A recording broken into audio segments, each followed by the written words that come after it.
Welcome to another episode of Threads of Enlightenment, and this is actually part two of one of our interviews that I done with Victoria. She and I had talked, and we had the last one I spoke. We had stopped because of time, because of where we were. I think we were about 57 minutes in, but I wanted to bring her back so that we can continue her story. So I want to welcome you, Victoria. Welcome back to Threads of Enlightenment. Actually, this is my first time ever doing this, so welcome. Thank you so much for having me, and it's an honor to be your first. It is awesome. So the last one we left, you had just given birth, and you were telling us about what you had to go through as far as the therapist giving you and equipping you with all the information so that you can head home. Talk to us as to when you got home. Because I know you are still in the thick of things. So I want you to talk about that. Guys, if you are listening, you'll know that this is a story about survivor and survivorship and how to be a survivor. And this woman has a story that is all about that. So talk to us as to when you went home and how did it unfold from there. So I wasn't expecting us to be released from the NICU that quickly. And when I say quickly, it had been 3 months, but she had already had close to 9 operations. She had 4 within her first week of life. And so you have to get certified to go home because of the intensity of everything. So trach certified, feeding tube certified, CPR, for a trach certified. You have to go through everything. You have to room in the NICU before they let you discharge. So I had asked the therapist to train me above and beyond. Like, if the equipment failed, what do I do? If this failed, what do I do? So we go back. I had planned on being gone from that environment prior to our discharge, and I wasn't strong enough physically yet. And so we returned, and it wasn't long after I had her hooked up to an apnea belt, which goes around her chest and hooks up to an apnea machine that allows you to monitor her heart rate and her stats. Then I had her on a pulse ox probe, which tells me her O2 and her pulse as well. So I always set them up higher than they had trained me to. So I had even more time if she started to desat. We only got so much medical supplies. So when she finished her bolus of her feeding, I had unhooked her, made sure everything was good. It was a very big open concept floor that we had. And I walked maybe 10 feet to the kitchen to clean it out because we had to reuse the connector. And all of a sudden, just like I'm talking with you, Ken, my ex looks at me and says, "Hey, she's blue." Just like that. Just like it was, get me a beer or whatever. And I don't even remember if I turned the water off. I just jetted over to her and I grabbed the phone and called 911 and immediately started working on my daughter, who's laying there lifeless in her little bouncer or her swinger thing. And I get on the phone with them and I said, "I need you to send me an ambulance and the police." And then all of a sudden, mid-sentence, I hear this cocking noise and he's over me with a gun to my head. And I realized that if I put down that phone, I'm dead. And so is my kid. Wow. So this was long before the whole pepperoni pizza thing, where the dispatchers are aware of it. And I am trying to convey to them there's something else going on. And I understand that the dispatcher probably misconstrued it as this mom's in a panic about her daughter coding. I get that. Yeah. But I was like, I need the police. I need you to get me the police and the ambulance. And she's like, "I'm going to stay on the line with you. And this is what you need to do." And I said, "No, I don't perform CPR on a trach kid that way because I'm using, what I was trained on." And I keep saying, "Why are you standing over me?" And I kept saying his name. And I was like, "Why are you standing over me? Why won't you help me? Why won't you do something? She's not breathing." And I was trying to give little hints. And they weren't getting picked up. So I said, "Can you step away from me and go unlock the door? Go open the door so when they get there, they can come in." And I said, "Please don't stand over me like that." And it's going nowhere. It's not registering. So when you come home from the NICU, they give you letters that state you have a child on life support, basically, because she had all of her equipment. And I had already taken it to everywhere. And so we had paramedics, fire, and police show up. And as soon as they got within sight, he took the gun and threw it under the mattress, not the mattress, I'm sorry, the cushion of the couch. And he sat down and picked up his video controller and he starts playing his video game as they're all running in. And so the paramedic comes over and he's like, let me have her. And, and I'm just, I just have tunnel vision, Ken. I'm like, so just looking at it. This is all I see. And then someone tells me to look over and all her equipment's been turned off. Wow. So no alarms, which I hadn't thought about. When he had said she had stopped breathing, I just immediately went straight in. Yeah. I didn't even think about the alarms. So I look over and all the alarms are off, and it's just like so fast. And then they're scooping her up and they're like, come on, we're going, we got to go now. We go, I get in the ambulance with him, leave him there. He's obviously not going, fine with me. Hours and hours later, he shows up at the children's hospital just screaming, why would you make me come up here alone? I had to fight all this traffic. I can't believe you would leave me alone for this kid, blah, blah, blah. And he's yelling at me. And all I see is my daughter. I'm always in the bed with her, and I'm just dumbfounded. And he leans over and he whispers to me that he put his finger over her trach and occluded it so that she would stop breathing. And then he put the gun to my head because he was so angry at me for devoting myself to her and taking away my responsibility to provide everything he wanted and serve him, that he wanted us both gone. And that was his intention. I know you had mentioned this earlier, and it still horrifies me to hear this story. Yeah. It's incredible to know that someone can behave that way. And in that person, that is the normal that he sees. And that is a scary perception of life that individual have, and the selfishness that he showed as to his concern versus the concern of his family is really telling as to who he is and the type of person that he is. So you're in the hospital. Your visitor came and showing who he truly is. How long were you guys there from this incident in the hospital? Almost another 3 months. 3 months? Mm-hmm. Wow. Just shy of it. Wow. And I have to tell you, again, the hospital was phenomenal. They put us in a room that had 2 doors, which is so heartbreaking because they did this like it was just second nature. And I found out that this happens a lot. Wow. And so they had the name on the door as a boy's name. They put on there that you had to be in complete like gown, mask, and gloves to go in. They had us up on one of the units that was locked down. Then they had a guard sitting outside the door. Security was all around. They had his picture at every entrance, parking lot, everywhere. And I was just dumbfounded. And they even taught me, if we find out he's in the building, we're going to take you and your daughter, and we're going to move you out of the back door and take you around the corner. But it's not like our name was there. We kept the window closed, the window blind closed, and the door closed. And they said, we've done this. We know what we're doing. And it was a relief, but it was so heart-wrenching to know that this is something they go through all the time. Yeah, it is.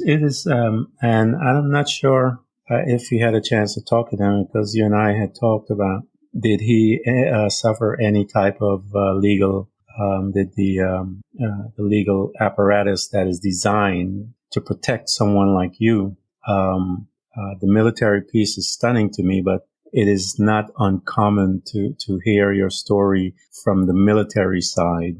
And we read incident through the papers also as to the behavior of the military when it comes to the abuse and the covering up of the abuse. Yes. Within that organization, that the damages that it does to women and society as a whole, because you're still having someone with that behavior walking the streets, and how would that person interact with another woman and also maybe someone else. So it's really a dangerous game that is being done.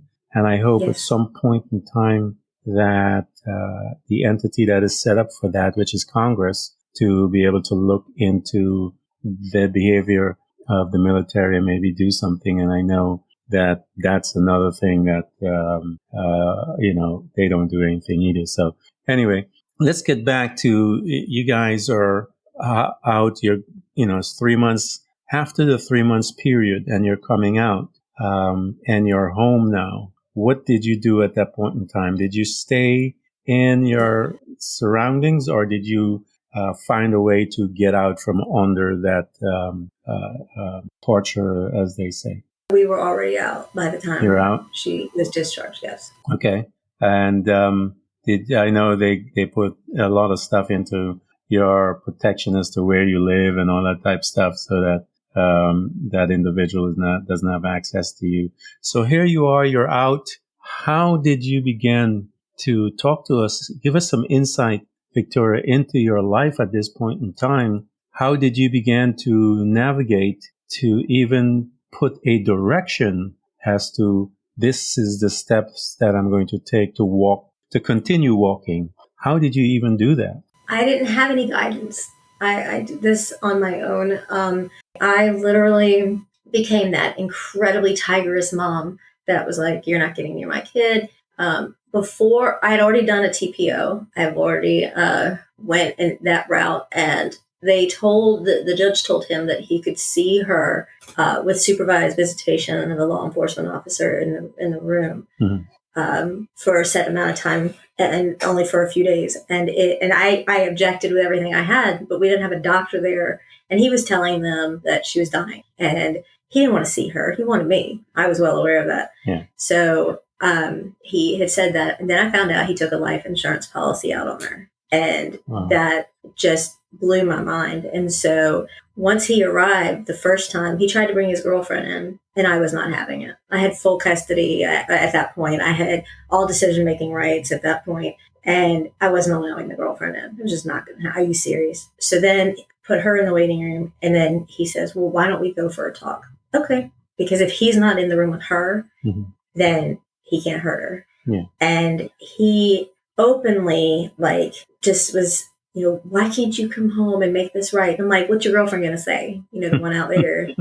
And I told him I'm not going anywhere in a hallway that is not in the public eye. It's going to be the main hall. I'm not going anywhere with him. That would be a room with a closed door. Yeah. And he said, I want you to let me go in the room and bathe her. And I said, you're out of your mind. It's not going to happen. So the last visit, he bowed up at me because I said, it's time to go out. You got to go. And he bowed up at me, and inside I felt sick and nauseous and everything. But Ken, I needed him to know that I was strong. I was going to fight back. Now I'm not pregnant. He's not getting in there. And he was like, can't you extend my stay? And I was like, no, time to go.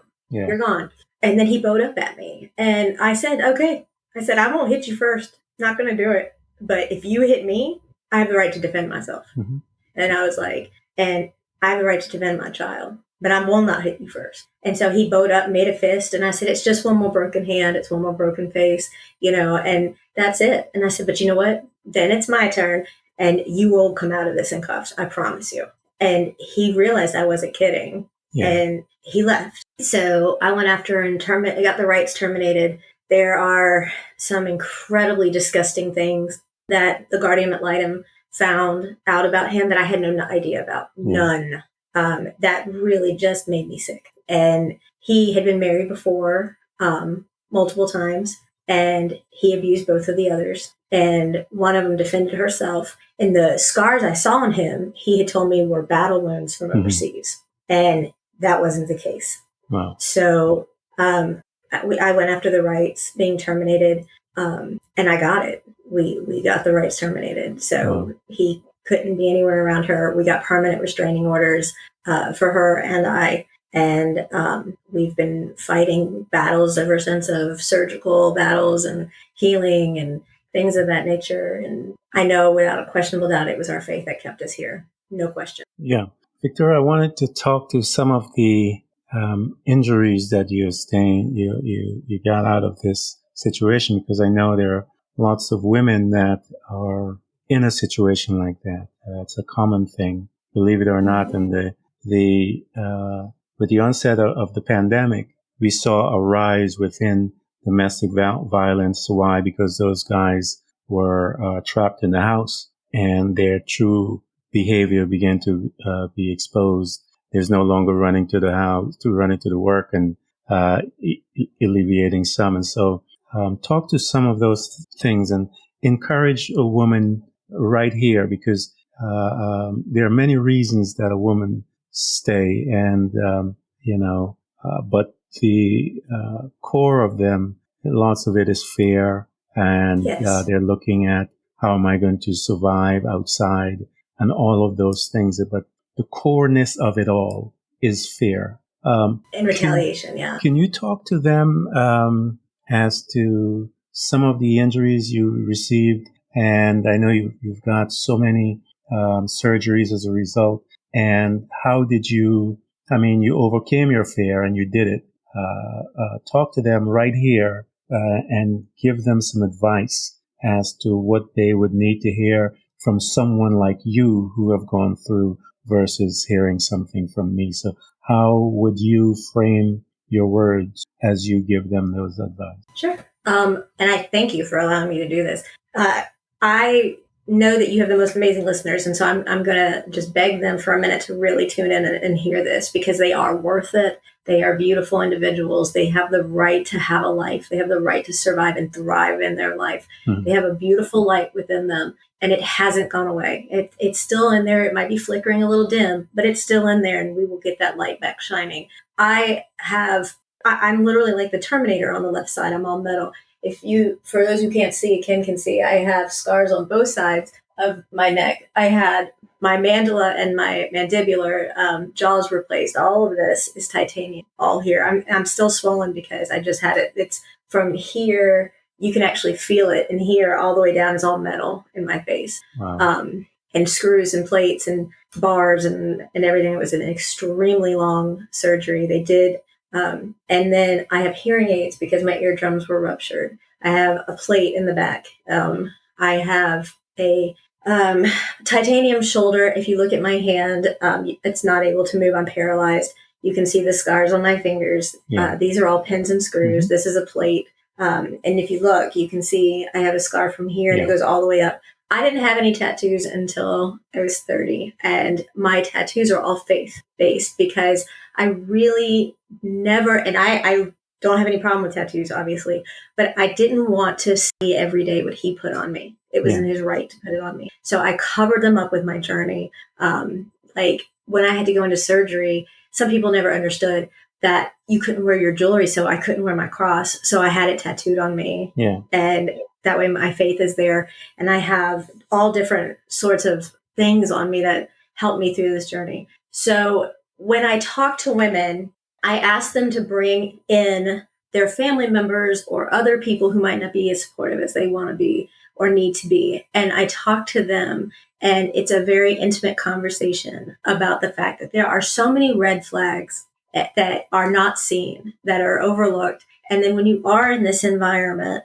unless you have a secured escape plan, you're going to go back. The average woman goes back 7 times. And it's because they aren't secured in their escape. They don't have everything together. They feel like they're not worth it. They feel like they don't deserve happiness because that's what you hear every day. That's what you start to believe. And when I have a woman say that to me, I look at them and I just say, you might not think you're worth that at this point in time. You are. Mm-hmm.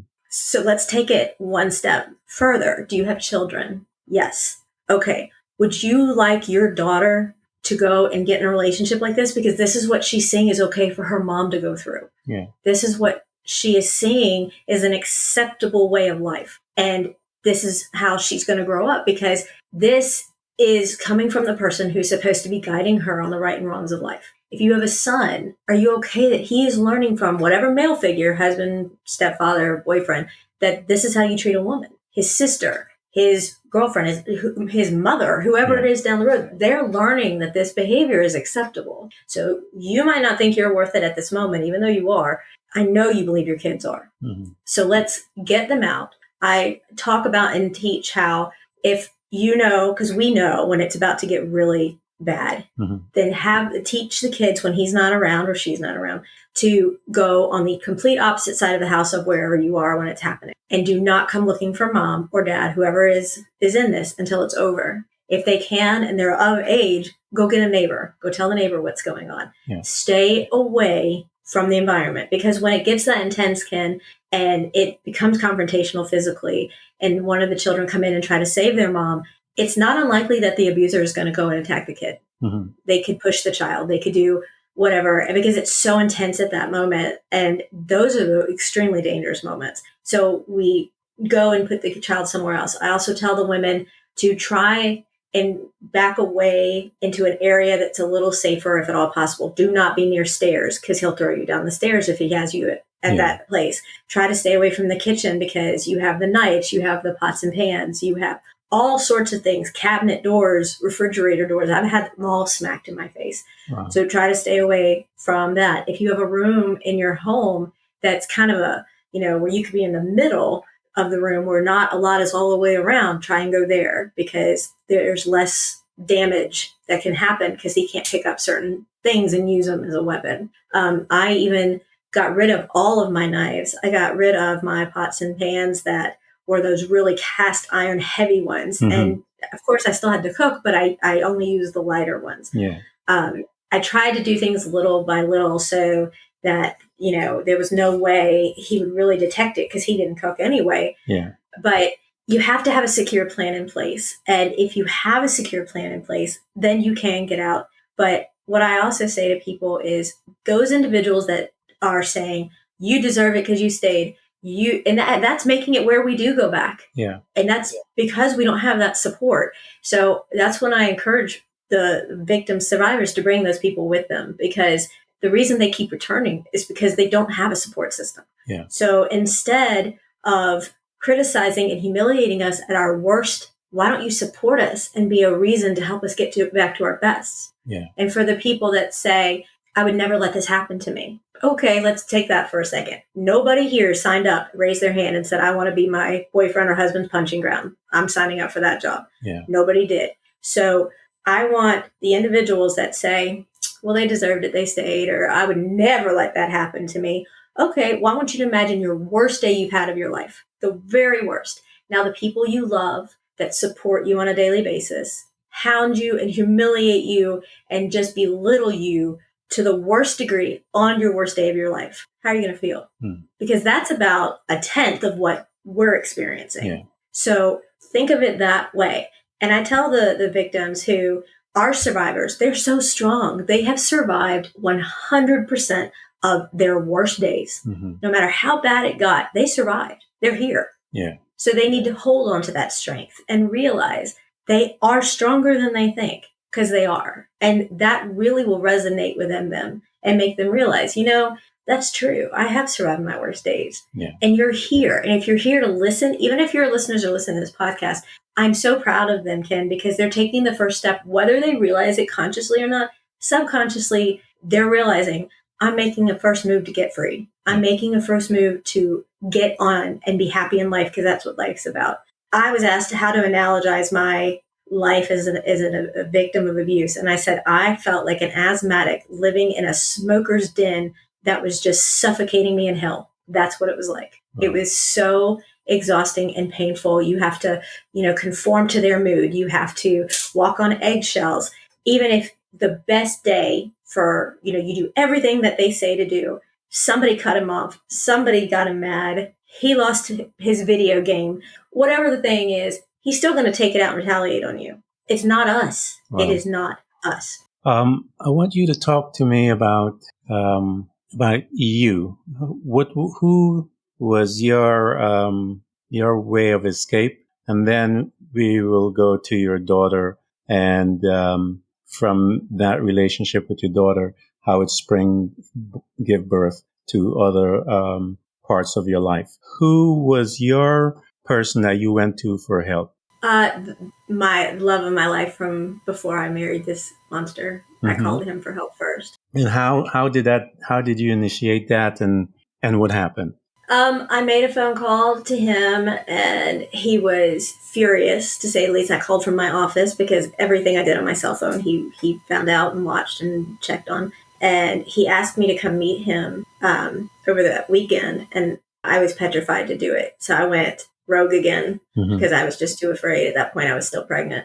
After I had given birth, I had been trying to contact my biological parents, and to no avail. They finally did meet her 3 months in, and we never had the healthiest relationship. Yeah. And I am so grateful and thankful for the fact that they did allow us to come back and be at their home, which was hard as a woman. But we went and moved back to their house. That's awesome. And so once they were able to go back there and began to put your life together, let's focus on you now. And how did you circle back and began to mend the love of self? How did you manage through that as you now began to process all of through the drama and the trauma and all of these things, this darkness that you were a part of? How did you begin to navigate there, Victoria? What were those stories that you had to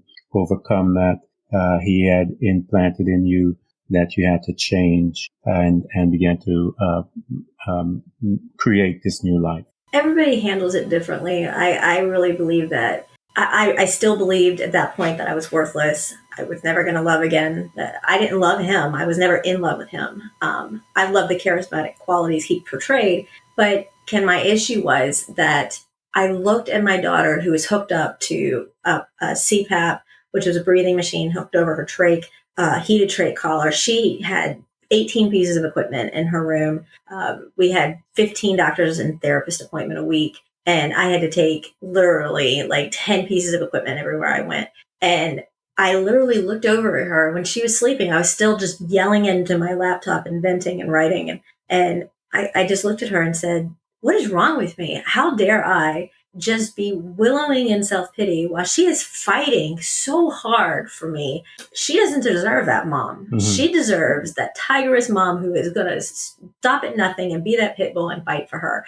And that's what she's going to get. Yeah. Because my ex doesn't have that kind of power over me anymore. He's not that. He's not God. He's not going to hold that power over me anymore. I'm done. Yeah. And I literally put my inner self on the back burner and focused on her and my recovery and our independence. And then I became that tigering mom. I went after the termination of rights, the divorce.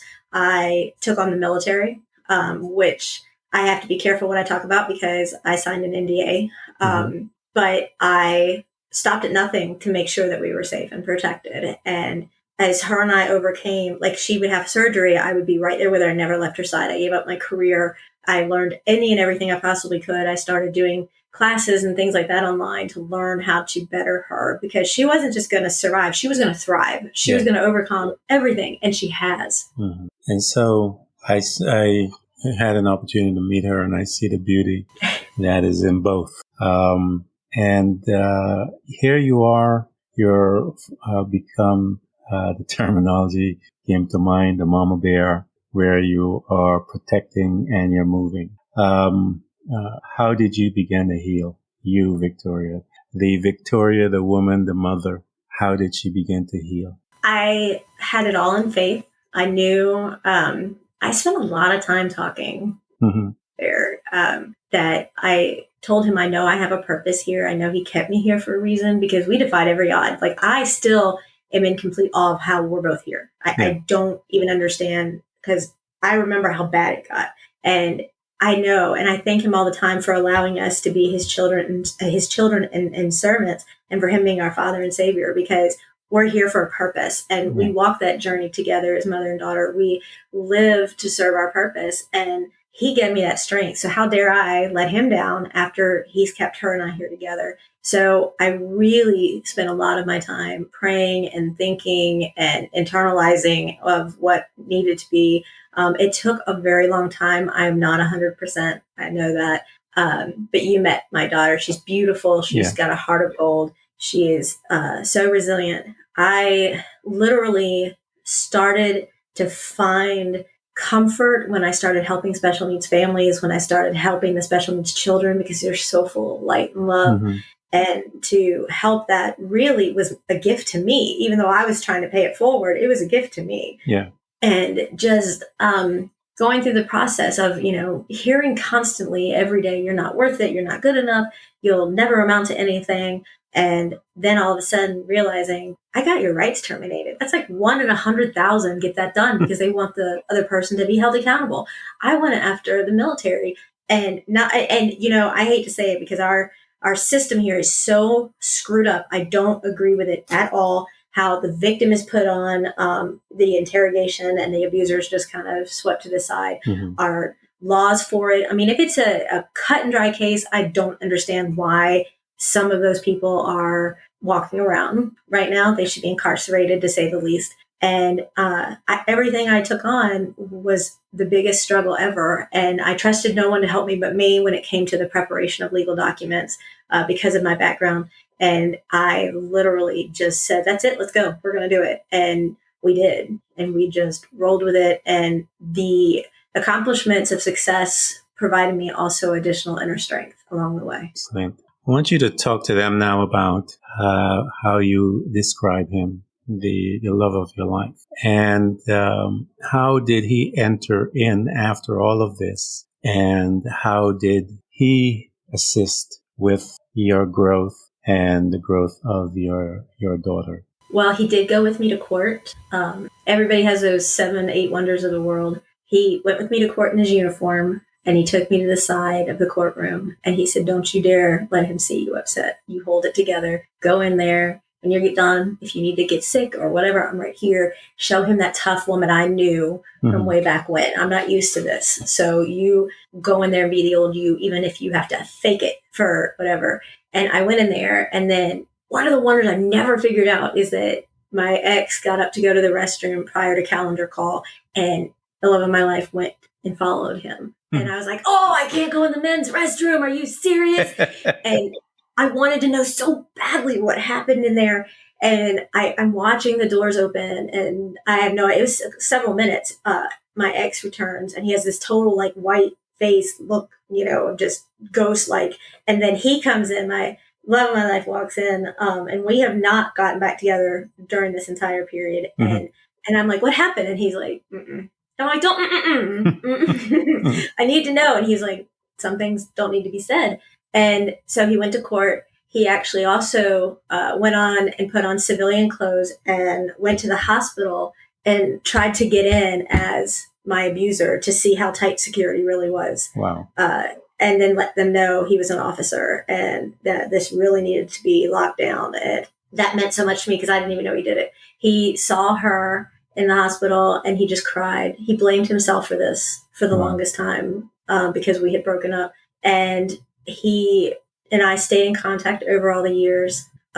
He was full of guilt that this was his fault, even though I explained to him it wasn't. Wow. And now I'm happy to say that we are married and he's adopting my daughter. Wow, that's congratulations. I know that's a beautiful story to hear. Now, I want you to pivot and talk to us about the, for lack of a better word, I would call that a ministry that you have as a result of your daughter, and how you both are a instrumental part of this ministry, or a part that was given birth from your journey, and how you are now able to reciprocate all of your knowledge, all of your wisdom, all of your love, all of your empathy, all that you are, that you can now release into folks that are sitting in your position that you were a while back. Talk to us about how that came about and how it's doing. I was asked by the chief doctor of one of my daughter's teams to advocate, because when we were sitting there and all we ever did was at appointments, I would always talk to the family, and I was always interacting with the kids. These kids are beautiful, and they just got to me. And so the doctor said, you're doing an injustice. You really need to work with these families. Mm-hmm. And I was like, what? And he said, you need to be advocating. So I started advocating, and I started a support group, and I said, it's a contagious smile, because every smile tells a story. Yeah. It doesn't matter. And it's a contagious thing. It's like if you yawn, everybody yawns. If you smile, people are going to smile. Yeah. You can, make something better than what it is. And so I started working that way. And then I had someone say to me, didn't you survive domestic violence? And I said, I did, because people were always like, why are you like healing from some surgery every time I see you? And I explained it. Obviously, I never went into detail like this, but and she was like, well, my sister's done it. And I said, well, let me talk to her. And I started talking with her, and then she started listening. And then she would call me, sporadically and say, this is what I'm doing. And I'm like, well, when you're really ready and you know it's time to go, let's help build an escape plan and get you out. And so she got with me and we put together an escape plan, and she is thriving now. She is a nurse, and she's done amazing. And so when I realized that, it was like, I got it. I got it. I got it. So I kept doing that more and more. A contagious smile started growing more and more. Every year, my daughter started at age 4. I always interpret for her because she's hard to understand for most people. She went to Santa and said, I want to give kids like me a Christmas. And Santa was bawling. He was like all welted up. And he said, what? And she's like, I want to give kids like me a Christmas. So immediately we put on a fundraiser. I think our lowest year was 250-ish toys, and our best was 400. And so we get the little red wagons, and we would go to the chronic facilities because all the kids' hospitals are taken care of. And she would go, and like her therapist, feeding, occupational speech, they would all go with us. And all of us are in our little Santa hats, and we have the cutest pictures of it. And every year she would go and pass out toys and say, for instance, Ken, you were in the room and you were the patient. And she would say, hey, I want you to have a gift, and you pick it out. Well, she would let you. And then if your sister or brother was in the room, she would say, are you Ken's sister? And I was like, I think that's Ken's sister, because I learned how to do it to make her not feel self-conscious about it.